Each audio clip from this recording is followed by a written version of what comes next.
Ready to go? Let's go. Here we go. Now, we know that there were 20 possible regional sites.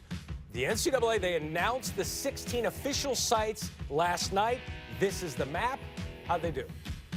Well, I mean, I think given it's just a tough environment to try to figure it out 3 weeks ago and you only have 20 to pick from. I think the surprise, if there was one, maybe South Carolina when you looked at it. But aside from that, I think it was pretty chalky what we thought we'd see. Yeah, if I were to nitpick one thing, Gonzaga had an amazing year, and they were right there in the hunt to host. And it didn't happen, but still the Zags very much a factor in this tournament. A lot can happen the 3 weeks when you announce those sites and when we announce the field. You see there Louisiana Tech.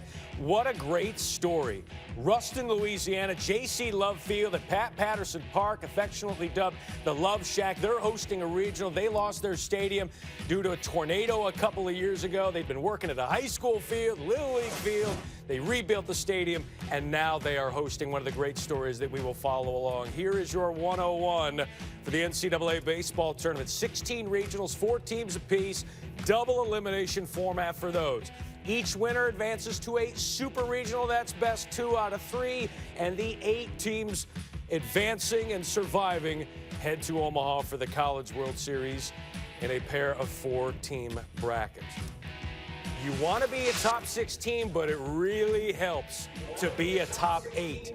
And these are your top 8 national seeds, meaning if these teams keep on winning, these teams will have home field advantage at the super regional level. And we begin with the number 1 overall seed, the Arkansas Razorbacks, 9th time hosting a regional in their 4th straight SEC regular season and tournament champion. Well, the Hogs look pretty surprised that they got one of the top 8 national seeds. They've been the top team in the country for the last 2 months. It was interesting, very offensive, 93 home runs as a team. They kind of pitched their way through the SEC tournament, though. Regular season champs, tournament champs in the SEC. Kevin Kopps, 10 wins, 10 saves, and leads the team in innings pitched without a start this year. That's how important he's been. 91 bombs, 3rd in all of Division I. The number 2 overall seed, the Texas Longhorns, first school to reach the tournament 60 times, Rube. Yeah, Matt, there's parts of this team that are very on brand. You've got outstanding starting pitching. Ty Madden right there is going to be a first-round pick. Left-hander Pete Hansen has really come on down the stretch. But they're more physical than you used to. Ivan Melendez right there, a real physical presence in the middle of this order. It's a diverse team. Texas really had a great year. 36th time hosting a regional, the most by any school. The number 3 overall seed, Tennessee. How about head coach Tony Vitello in his 4th season? He has turned this program around, hosting their first regional in 16 years. And there's a lot of baseball history in Knoxville. It just hasn't been lately. It's going to be now because this Tennessee team is really good. 20 wins in the SEC this year for Tony Vitello's group. They can really pitch it, too. They led the SEC in ERA this year. Back-to-back regionals after missing 13 straight from 06 to 18. Vanderbilt doesn't miss much. 15th straight appearance in a regional, the 2nd longest active. Tim Corbin has the Vandy boys back, Room. Yeah, the defending champs. And, you know, the headliners are Kumar Rocker and Jack Leiter. It's the best duo we've had in college baseball since Trevor Bauer and Garrett Cole at UCLA. So, elite starting pitching. They only allow 6 hits per 9 innings pitched. That's the fewest in all of Division I. So Vanderbilt, the number 4 national seed. Who's the number 5 national seed? Now let's go lower left, and let's test the delay. Let's see if they cheer. The Arizona Wildcats making their 36th NCAA appearance and their first regional since 17. There we go. You got to love technology. It worked. It did. It worked. It's worked in Tucson all year, too. At that ballpark, it's going to be offensive, and Arizona's been very offensive the entire season. 4th in the country at nearly 9 runs per game, and they got one of the best freshmen that we've seen.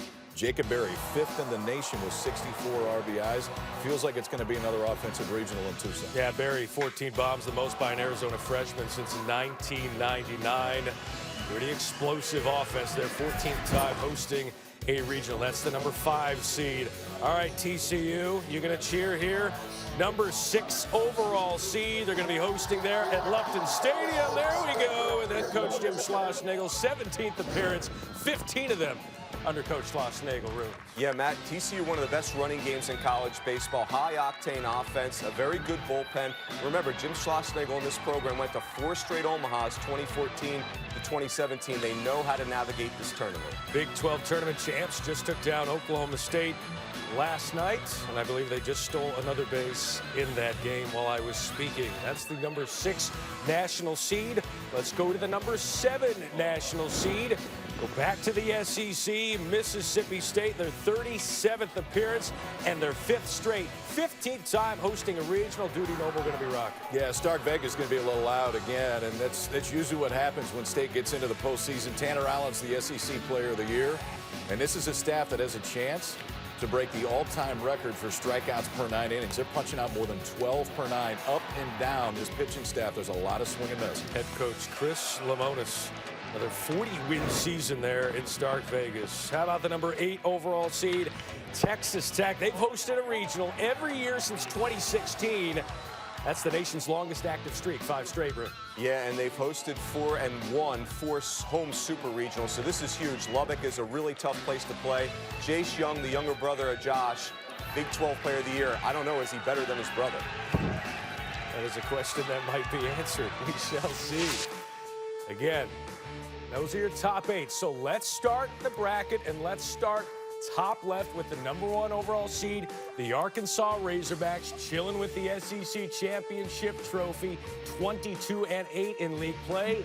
They will open it up their road to Omaha against the New Jersey Institute of Technology Highlanders. Their first NCAA appearance, America East automatic qualifiers. Weather precluded the finish of that conference tournament. They got a 9-game win streak. Elsewhere in the Fayetteville Regional, the Northeastern Huskies dominated the Colonial. Second appearance in the last 3 seasons after a 14-year drought. Congrats to head coach Mike Glavin.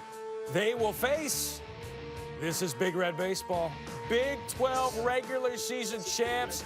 Head coach Will Bolt is going to take on a very familiar face. Yeah, I would say so. And if we had pushed the host back a few weeks, Haymarket Park could be hosting. Nebraska clinched the Big Ten with a week to go, but now Dave Van Horn, who took Nebraska to their first College World Series, Will Bolt helped Nebraska get to their College World Series. Now Will Bolt and the Huskers head down to Fayetteville to face DVH. Spencer Schwellenbach, Big Ten Player of the Year. Max Anderson, Big Ten Freshman of the Year. Nebraska hasn't won a regional since '05. We'll see if they can do that tough task. Let's work down again. The Fayetteville Regional paired with the Ruston Regional. The number 16 overall seed, Louisiana Tech Bulldogs, going to be playing there at the Love Shack, 8th NCAA tournament. They will open up against the Ryder Bronx of the MAAC. The MAAC champs with head coach Barry Davis making their 14th NCAA appearance and their first since 2010. Going to be a great seed there in Ruston. Elsewhere in that regional, the Alabama Crimson Tide, their first appearance since 2014, went 3-6-1 in SEC series, yet they find their way in, and they will face NC State. Wolfpack making their 32nd NCAA appearance and their 5th straight, Ruins. We got some eyebrows raising across the country. Yeah, Alabama, there's your first bubble data point. They did have a nice run in Hoover right there. NC State, keep an eye on them. They started ACC play 1-8, and they've been on a tear ever since. It's a dynamic offense. Let's move on down. So the Fayetteville paired with Ruston. Sunken Diamond will be the sites of the Stanford Regional, 36th NCAA appearance, their 4th straight, and their 21st time hosting a regional. Had a rough last year, but then again, didn't we all? Huge turnaround, and they're back. North Dakota State Bison, the Summit League champs, making their 3rd NCAA appearance. They will head to the West Coast. Elsewhere in the Stanford Regional, the Nevada Wolfpack, the champs out of the Mountain West Conference, their first tournament appearance in 21 years. Head coach T.J. Bruce and the Pack are back, making their 5th overall appearance, and they will take on another West Coast team, UC Irvine, making their first appearance since they last made the College World Series in 2014. Yeah, so you got potentially a rematch here. Irvine-Stanford played 4 times this year. Stanford won 3 out of 4. Balance for Stanford, power for Stanford. And for UC Irvine, Ben Orloff with a chance to go as a player and potentially a coach, now taking Irvine to the postseason for the first time. He is the 10th youngest head coach in D1. I like that shot of the players. That means we're on the Jumbotron. Yes, this is huge. It's really good. Stanford North Dakota State, Nevada, and UC Irvine. That Stanford Regional is paired up with the Lubbock Regional. We mentioned the number 8 overall national seed, Texas Tech. Head coach Tim Tadlock. They will open up against the Army Black Knights here on Memorial Day. The Patriot League champs making their 3rd straight NCAA appearance. Congrats to Army and head coach Jim Foster, their 9th overall appearance. Ray Bartoli, one of the great pitchers in that league. 76 stolen bases for the Black Knights, led the Patriot League. Elsewhere in the Lubbock Regional, North Carolina out of the ACC gets in their 4th straight appearance, and they will face UCLA, their 4th straight appearance. 2013 national champs and the nearly 600 wins with head coach John Savage. Room. Yeah, Matt, look at that. North Carolina, another bubble data point. There's a vote for strength of schedule, one of the top strengths of schedule in the country. UCLA, very interesting. They're a 2 seed, but in the preseason, they were the consensus number 2 team in the country. They got hot late. Very interesting team. 2nd highest scoring team in the Pac-12. They've been nicked up. We'll see how healthy they can get here as we enter regional play. So we've got the Lubbock Regional paired up with the Stanford Regional. Let's move to the number 5 national seed, the Arizona Regional there at High Corbett Field. There you see the Wildcats. First regional since 2017, and head coach Jay Johnson will open up against the Grand Canyon Antelopes. Their 1st NCAA appearance. The WAC champs, head coach Andy Stankiewicz. His 300th career college coaching win for the Lopes was the ticket puncher there in that conference championship. Congrats to them. Moving on down in that Arizona Regional, UC Santa Barbara, the Gauchos making their 12th appearance, back-to-back regionals for the 3rd time in program history with head coach Andrew Checketts out of the Big West. And they will face Oklahoma State. 4th most appearances by any school. This is number 46. And their 8th straight made it to the Big 12 tournament finals against TCU. This one feels loaded right here. I mean, Grand Canyon is a very dangerous 4 seed. Santa Barbara gets in as an at-large out of the Big West, and Oklahoma State is trending at the right time. Good to see Josh Halliday's crew playing this way. Got to the Big 12 final. Cowboys have made the postseason in all 8 of Josh Halliday's years and still won. 20 College World Series appearances for that storied program, their last coming in 2016. So the Arizona Regional, where they paired up against the Oxford Regional for a potential super. Number 12 overall seed, Ole Miss, and Mike Bianco. Has more than 800 wins in 21 seasons. Swayze Field, those red Solo Cups are going to be filled up and emptied multiple times as they take on Southeast Missouri State. SEMO making their 4th NCAA appearance and their 1st since 2016. They are the champs out of the Ohio Valley Conference. Elsewhere in the Oxford Regional, we got some brand names there. Florida State head coach Mike Martin Jr., 43rd consecutive NCAA appearance. That's the longest active streak, 1 year shy of the longest in tournament history. And Matt Nelson and company, one of the great home run hitters in college baseball, they will open up against Southern Miss out of Conference USA. Their 17th NCAA regional. They were one of 20 hosts. They don't get to host, but they do get in the field room. Matt, those crowds could be #lit. I mean, those are 2 really get after it fan bases. Florida State's interesting. You mentioned Matt Nelson, could be the Golden Spikes winner. They also have the ACC Pitcher of the Year, Parker Messick. Breaking news, Runes tweets and uses hashtag. Lit. Follow him on Twitter if you'd like a wild ride. All right, let's go to the Greenville Regional now. The number 13 national seed, head coach Cliff Godwin, their 31st regional and their 3rd straight. Arguably the best program never to make it to Omaha in the College World Series. They're excited. What does their path look like, though? They will open up against Norfolk State Spartans, the MEAC champs, making their 1st tournament appearance. One of the best base running, stolen base teams in the country. Who else is in the Greenville Regional? Got another Big Ten school in Maryland. Head coach Rob Vaughn, their 1st NCAA regional since 2017. Love to see that. Their 7th appearance overall, led the Big Ten in stolen bases. They've dealt with some injuries. Benjamin Cowles is a superstar, and he and the Turks are headed back to the regionals to take on the Charlotte 49ers out of Conference USA. Had a short time in that Conference USA tournament, with head coach Rob Woodard taking them to their first tournament appearance in 10 years, KP. Yeah, and it was a team that was potentially going to host as well. So you've got Charlotte that was in that top 20. I love the reaction from Maryland and Charlotte. Those kids not sure whether they're going to get in, going absolutely nuts right there. And East Carolina just keeps going. They're about as consistent as any club in the country year in, year out. Connor Norby, American Player of the Year, semifinals for the Dick Hauser Trophy out of ECU. Charlotte, Austin Knight, Conference USA Player of the Year. Top 10 nationally in runs batted in. That is an exciting regional there in Greenville. So the Greenville regional is paired up with the Nashville regional. Not the easiest path for anyone having to go through Nashville, perhaps. Vanderbilt, the reigning national champs.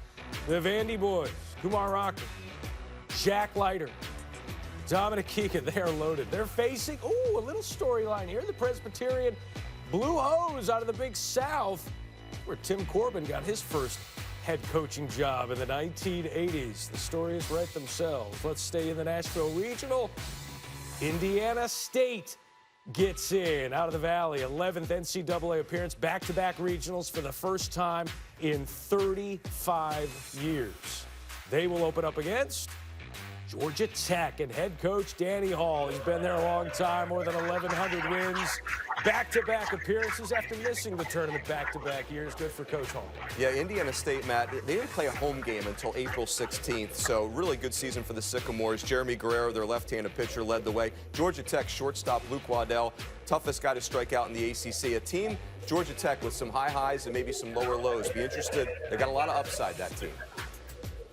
So the Greenville Regional paired up with the Nashville Regional for a potential super. That's half the bracket.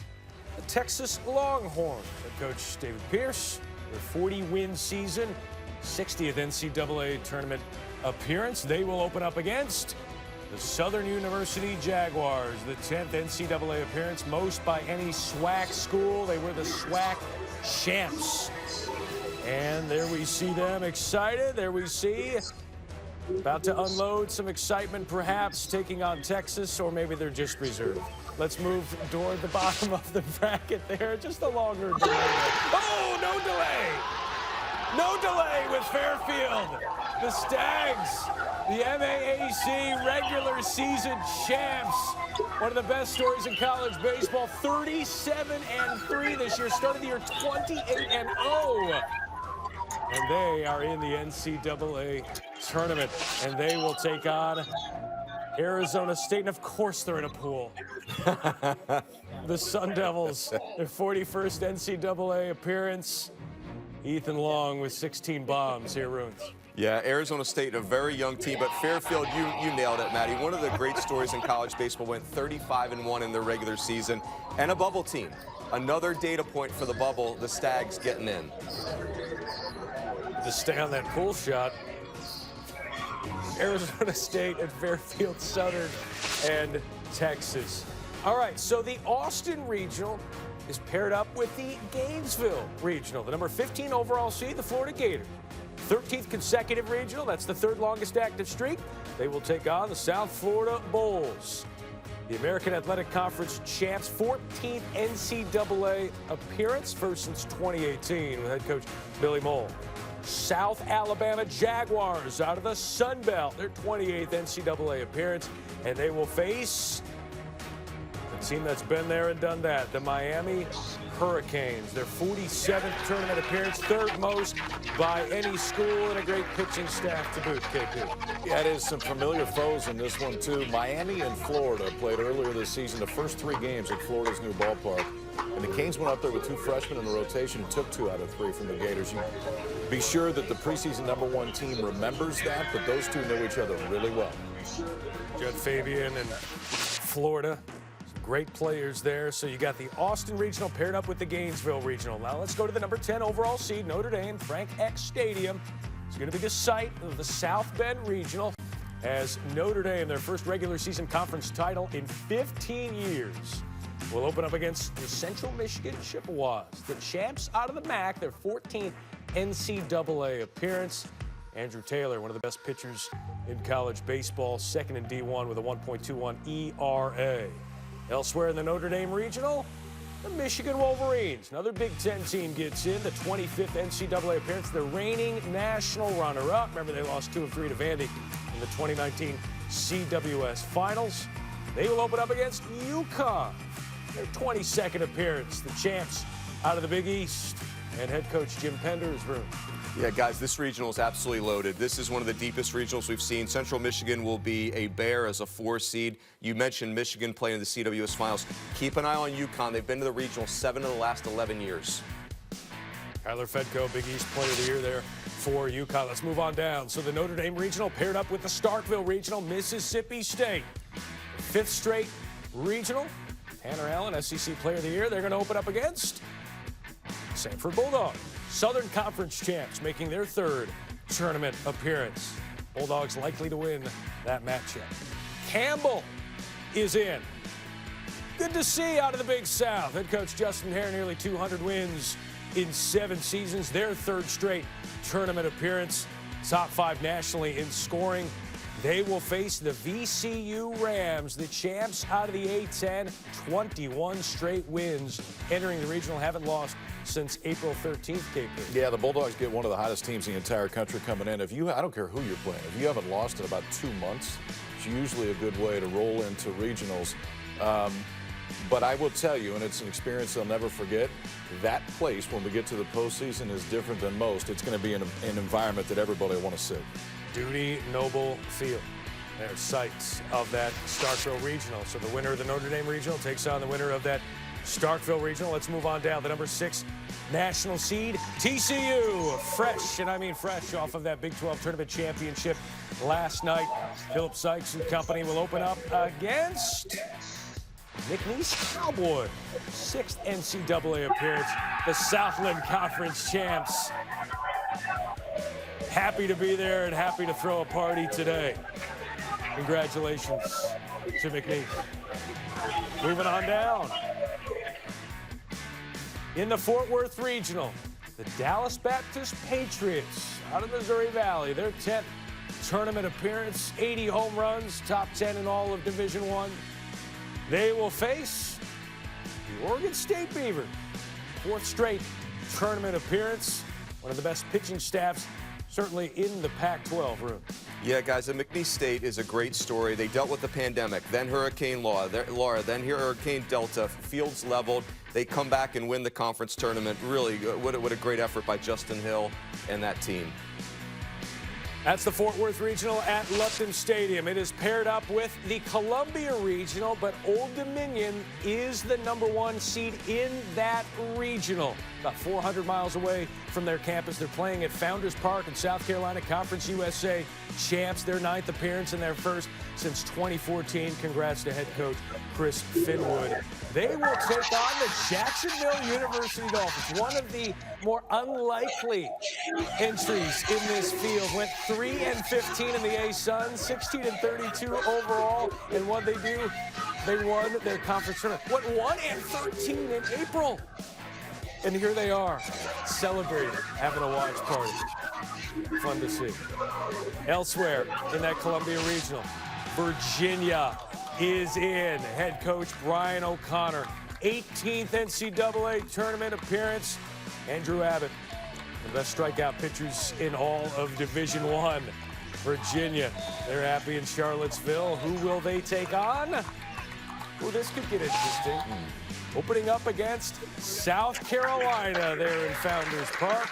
Their 33rd tournament appearance and their 3rd in the last 6 seasons. 18th time hosting a region. You said it, but congrats to Chris Finwood and his crew, man. That is one heck of an accomplishment. Conference USA was loaded this year.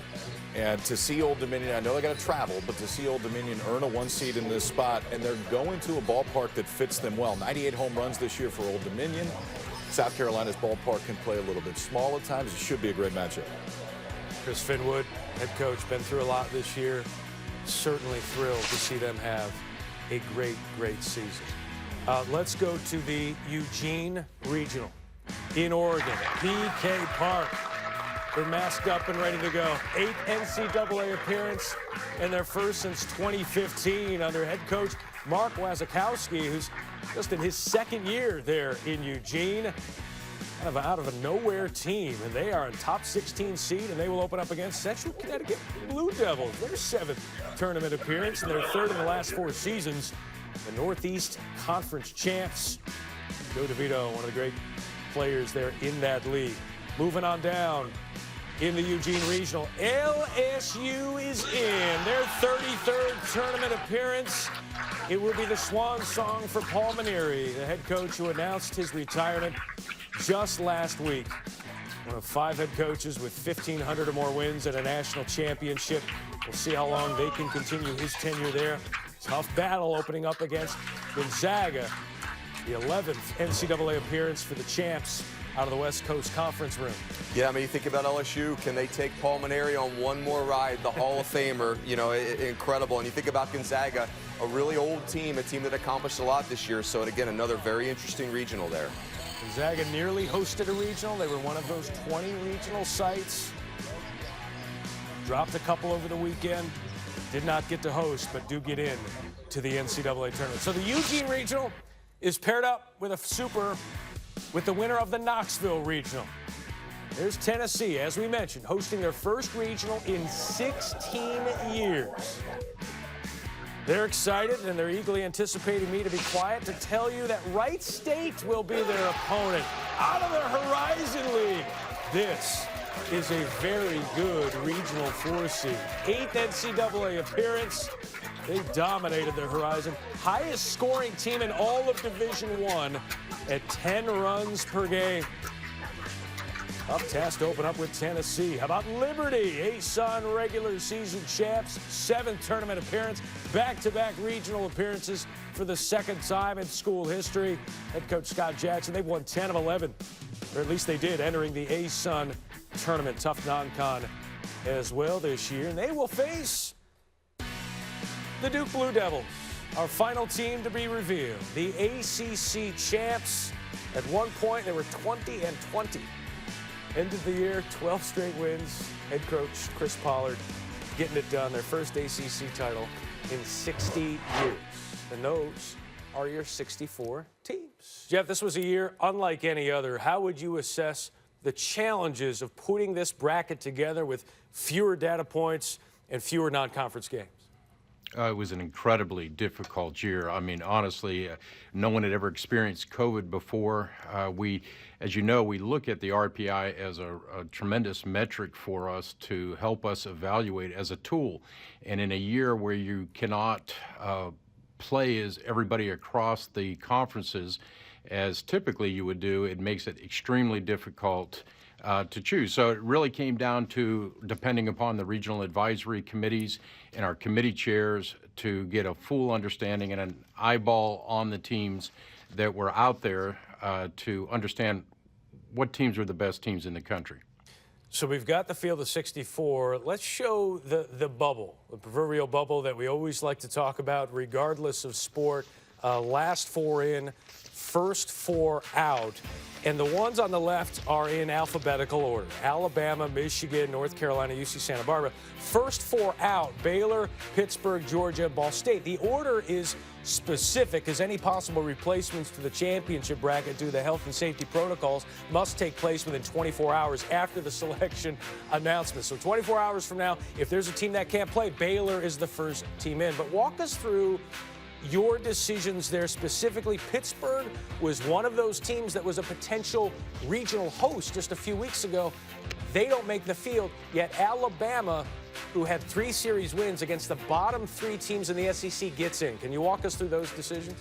Well, I certainly can, and I know Pitt is for us, it's unfortunate. They are a very good team. They struggled at the end of the year. They were 3-7 in their last 10 games, 3-12 in their last 15 games. As it came into the end of the year, that was something that was important for the committee to consider, making sure that we put into the tournament the teams that we feel are playing well. With Alabama, it just really was, we wanted to make sure that their strength of schedule was very strong. And I think that was pretty much it. I mean, just Alabama's strength of schedule and a very strong conference made them a selection for us. Jeff Altier, selection committee chair. It's always a challenge, especially in a year like this. But we speak for everyone here. We're thankful we have a bracket to look at, and thanks for providing it for us and spending some time with us. Thank you. My pleasure. Thank you.